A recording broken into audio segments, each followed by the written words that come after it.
প্রিয় শিক্ষার্থী বন্ধুরা, তোমরা কেমন আছো? আশা করছি সবাই ভালো আছো। আমি জহির আহমেদ আজ আবার বিদ্যালয় পর্যায়ে জেন্ডার সমতা কার্যক্রম বিষয়ক একটি অধিবেশন নিয়ে তোমাদের মাঝে এসেছি। তোমরা জানো, উন্নত বিশ্বের দেশগুলোতে তেমন জেন্ডার বৈষম্য থাকে না। তাই বর্তমান সরকারও দেশে জেন্ডার সমতা ভিত্তিক পরিবেশ গঠনে কাজ করে যাচ্ছে। এ বিষয়ে কিশোর কিশোরীদের প্রতি বিশেষ গুরুত্ব দেয়া হয়েছে। বৈষম্যহীন শিক্ষা ও জীবন নিয়ে বড় হয়ে তোমরাই পারবে আমাদের প্রিয় বাংলাদেশে একটি সভ্য সুন্দর সমাজ উপহার দিতে। এই উদ্দেশ্যকে সামনে রেখে জাতিসংঘ জনসংখ্যা তহবিলের অর্থায়নে বাংলাদেশ সরকারের মাধ্যমিক উচ্চশিক্ষা অধিদপ্তর দেশের নির্বাচিত কিছু শিক্ষা প্রতিষ্ঠানে একটি প্রকল্প বাস্তবায়ন করে যাচ্ছে। তোমরা অনেকেই শুনে থাকবে জেনারেশন ব্রেকথ্রু প্রকল্পের কথা। 10 থেকে 19 বছর বয়সী কিশোর কিশোরীদের জেন্ডার সমতা এবং বয়সন্ধিকালীন যৌন প্রজনন স্বাস্থ্যসেবা সম্পর্কিত সঠিক তথ্য সরবরাহ করা এই প্রকল্পের মূল উদ্দেশ্য। তোমাদেরকে ভবিষ্যৎ সুনাগরিক হিসাবে গড়ে তোলার জন্য, তোমাদের শারীরিক ও মানসিক সুস্থতা নিশ্চিত করার জন্য সরকার সব সময় তোমাদের পাশে আছে। তোমরা বিশ্বখ্যাত দার্শনিক সক্রেটিসের নো দাই সেলফ বা নিজেকে জানো প্রবাদটি অবশ্যই শুনেছ। নিজেকে জানতে পারলেই তুমি নিজের ভেতরের আত্মশক্তিকে উপলব্ধি করতে পারবে। আত্মশক্তির উপলব্ধি থেকে সৎ সাহস জন্মায়। এভাবেই তোমরা অন্যের সহিংসতা থেকে বাঁচতে পারো এবং নিজেও সহিংস আচরণ থেকে মুক্ত থাকতে পারো। এ বিষয়ে আমাদের আজকের পাঠে তোমাদের স্বাগতম।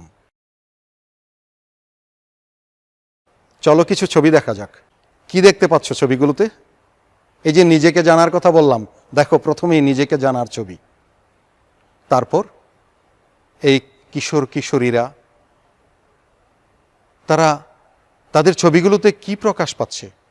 প্রকাশ পাচ্ছে যেন তারা আত্মসচেতন, তারা নিজেকে বুঝতে চায়, জানতে চায়, সত্য জানতে চায়, অন্যায়ের প্রতিবাদ করতে চায়, এমন কিছু ছবি তো, তাই না?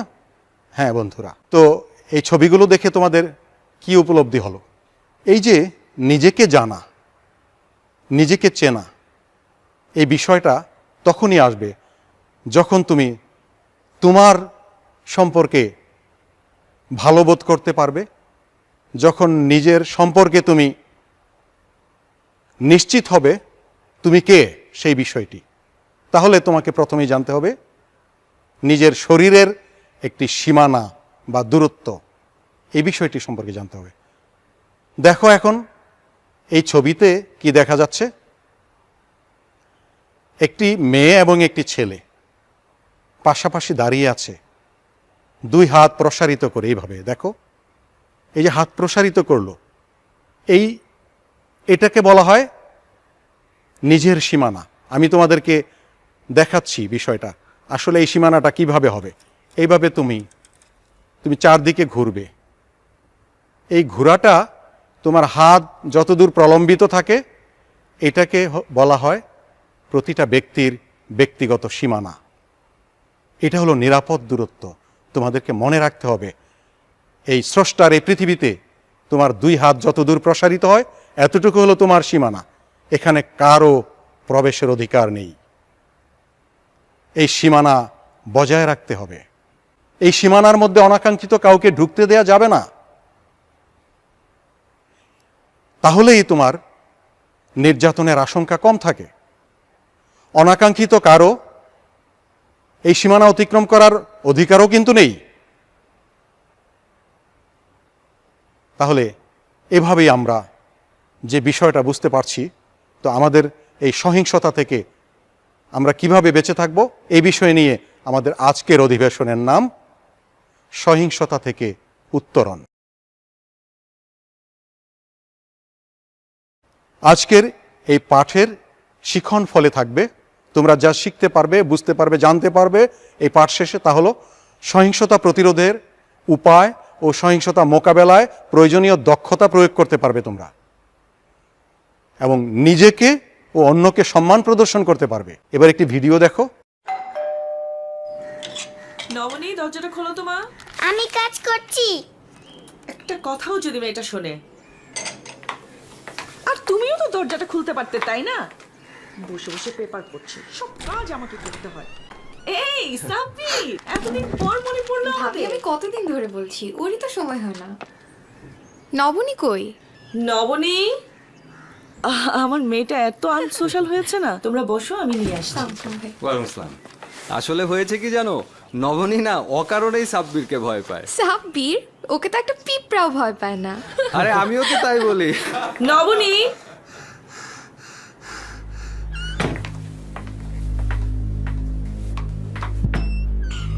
এসব কি নবনী? সাব্বির চাচুকে তুমি দেখো না আগে? আসো। আমি সাব্বির চাচুর কাছে যাব না। সাব্বির চাচু আমাকে অনেক ব্যথা দেয়। মানে? একদিন তুমি নানুকে দেখতে গিয়েছিলে, তখন সাব্বির চাচু আমাকে অনেক ব্যথা দিয়েছে।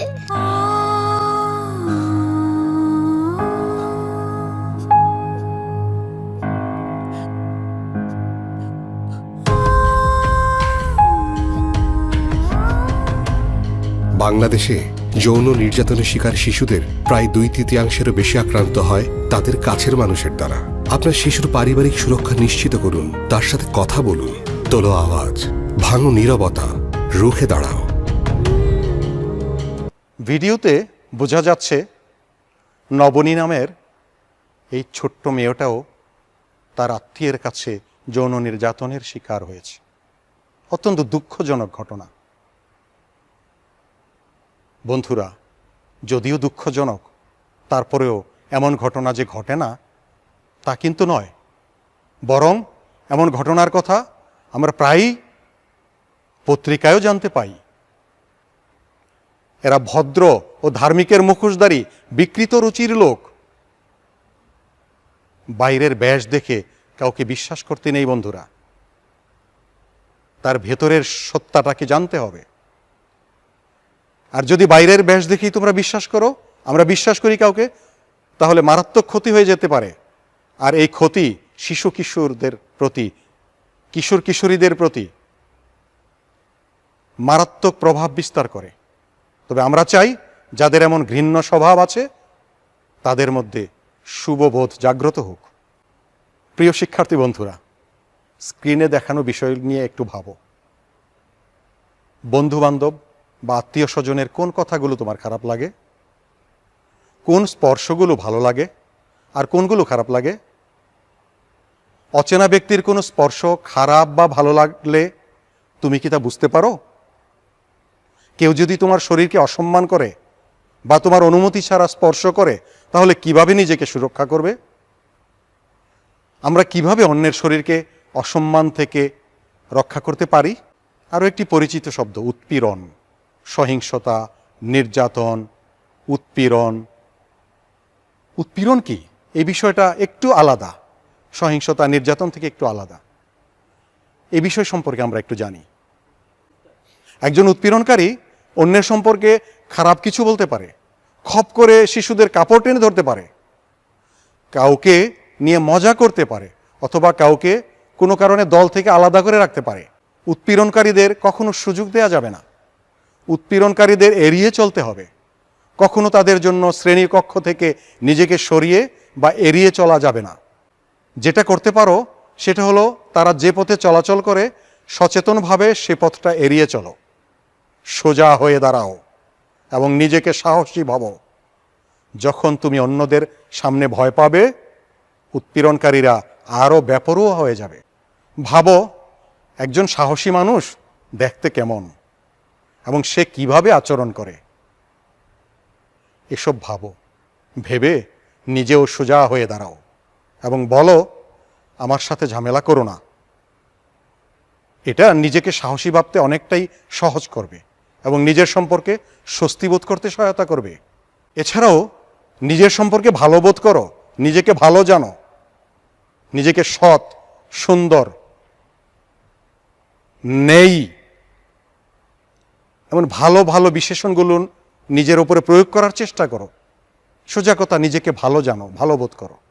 যদি উৎপীড়নকারী তোমাকে কোনো কিছু বলে অথবা কিছু করে, উৎপীড়নকারীকে অগ্রাহ্য করো, যেটাকে তোমরা ইংরেজিতে বলে থাকো অ্যাভয়েড করা, এই অ্যাভয়েড করে যাও। নিজের জন্য দাঁড়াও, তোমার অনুভূতি যার তার কাছে প্রকাশ করো না। আপন জন এমন বড় কাউকে জানাও।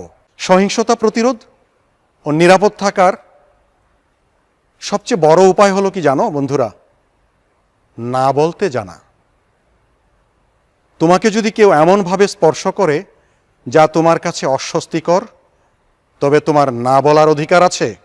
তুমি তাকে চিনলেও না বলবে। তারপর দৌড়ে পালিয়ে যেতে হয় কখনো।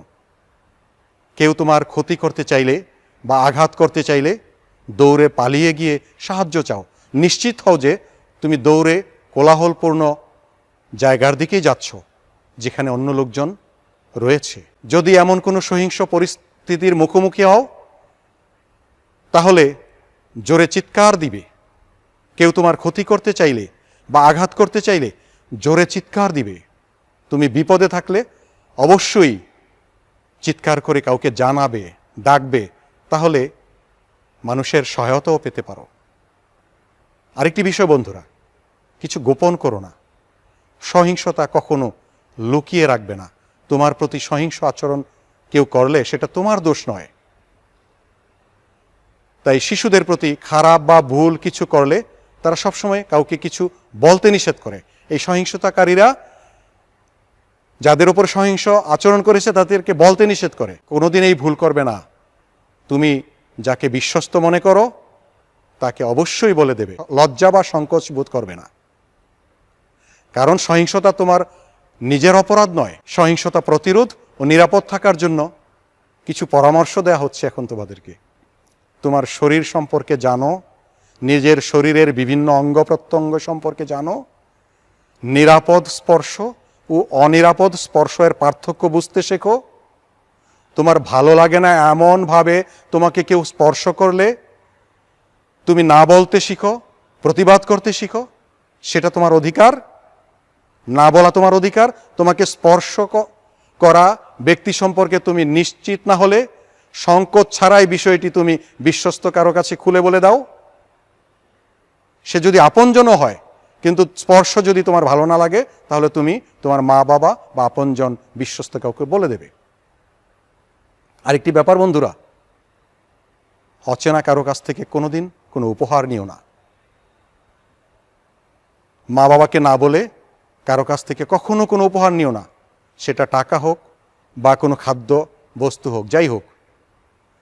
বন্ধু বান্ধব বা পরিবারের সদস্যদের কাছ থেকে উপহার নেওয়া যায়, কিন্তু যদি তুমি নিশ্চিত হও তার কোনো খারাপ উদ্দেশ্য না থাকে, তবেই সেটা নেওয়া যায়। কেউ কোনো খারাপ উদ্দেশ্য নিয়ে কোনো উপহার দিতে পারে, সেক্ষেত্রে তোমাকে সতর্ক থাকতে হবে।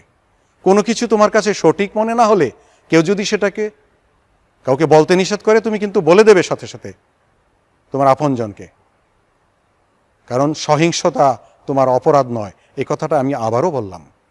সহিংসতা প্রতিরোধ ও নিরাপদ থাকার এই যে অনেক পরামর্শ পাচ্ছ তোমরা, কাউকে বলে দাও। যদি সহিংস আচরণের মুখোমুখি হও, বলে দাও। কারোর সাথে কথা বলো এই বিষয় নিয়ে। তোমার প্রতি কোনো ধরনের সহিংসতা ঘটলে তা তুমি বিশ্বাস করো এমন কাউকে অবশ্যই বলে দাও। কখনো কখনো এই ধরনের বিষয়ে কথা বলা সহজ হয় না, একটু সংকোচের ব্যাপার হলেও, কিন্তু সংকোচ করবে না। এক্ষেত্রে ঘটনাটি মা বাবাকে জানানোর চেষ্টা করবে প্রথমত। যদি মুখে জানাতে না পারো, তবে চিরকুট বা নোটে লিখতে পারো। মা বাবার সাথে কথা বলাটা কঠিন মনে করলে অবশ্যই বড় যাকে তুমি বিশ্বস্ত মনে করো তাকে বলো। কাউকে বলাটা কিন্তু খুবই যুক্তিপূর্ণ বন্ধুরা, এবং খুবই প্রয়োজনীয়।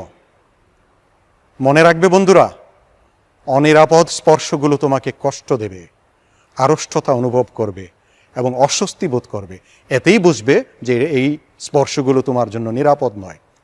তুমি তখন তোমাকে নিরাপদ করে নেবে। সেই অনিরাপদ স্পর্শকারী ব্যক্তি থেকে তুমি নিজেকে হেফাজত করবে, তোমাকে আলাদা করে নেবে, দূরে সরিয়ে নেবে। অনিরাপদ স্পর্শ যে বা যারাই করুক, সাথে সাথে জোরে চিৎকার দিবে, তার কাছ থেকে দূরে সরে আসবে এবং বিশ্বস্ত কাউকে বলে দেবে। সহিংসতা বিষয়ে এবং সহিংসতা থেকে বেঁচে থাকার জন্য অনেক পরামর্শ পেলে এগুলো তোমাদের জন্য অনেক জরুরি, এবং কিশোর কিশোরীদের জন্য এগুলো অনেক জরুরি। তো এই বিষয়গুলো তোমাদের মেনে চলবে। সহিংসতার শিকার হলে তুমি নিজেকে তো নিজে সাহায্য করবেই, কিন্তু তুমি অসহায় বোধ করবে না। তোমাকে সাহায্য করার জন্য কিছু ব্যক্তি এবং প্রতিষ্ঠান কিন্তু সার্বক্ষণিক প্রস্তুত থাকে। এই প্রতিষ্ঠানগুলো কারা, এই ব্যক্তিগুলো কারা, এগুলো একটু খেয়াল করো। তোমার পরিবার, তোমার সবচেয়ে নিকটবর্তী প্রতিষ্ঠান তোমাকে সহিংসতা থেকে বাঁচানোর জন্য। তোমার প্রতিবেশীও আছে, তারাও তোমার বিপদে ঝাঁপিয়ে পড়বে। শিক্ষক আছেন, স্থানীয় সংগঠন আছেন, বিভিন্ন সংগঠন থাকে, ক্লাব, সমিতি এলাকায়, ওইগুলোও তোমাকে সহায়তা করতে পারে। তারপর ইউনিয়ন পরিষদ আছে, ইউনিয়ন পরিষদের চেয়ারম্যান, মেম্বার, তাদেরকে তুমি জানালে তারা তোমাকে রক্ষা করবে এবং সহিংসতাকারীকে শাস্তির আওতায় আনার চেষ্টা করবে। তারপর উপজেলা নির্বাহী কর্মকর্তা, যাকে বলা হয় ইউএনও, তো উনিও আছেন, উনিও তোমাকে সাহায্য করবেন। আর কিশোর কিশোরী এবং শিশুদেরকে সাহায্য করতে সবাই খুব উৎসাহ বোধ করে। তারপরে তোমরা তো ভালো করেই জানো, পুলিশ এ মানুষের জান মালের নিরাপত্তা দেওয়ার জন্য, প্রতিরক্ষা দেওয়ার জন্য দাঁড়িয়ে আছে। বন্ধুরা, এই সহিংসতা প্রতিরোধের জন্য জাতীয় পর্যায়ে পরিচালিত কিছু হেল্পলাইন আছে, সেই হেল্পলাইনগুলোতে তোমরা ফোন করতে পারো, তাহলে তাৎক্ষণিক সহায়তা পাবে। হেল্পলাইনগুলোর নাম্বার স্ক্রিনে দেখিয়ে দেওয়া হচ্ছে।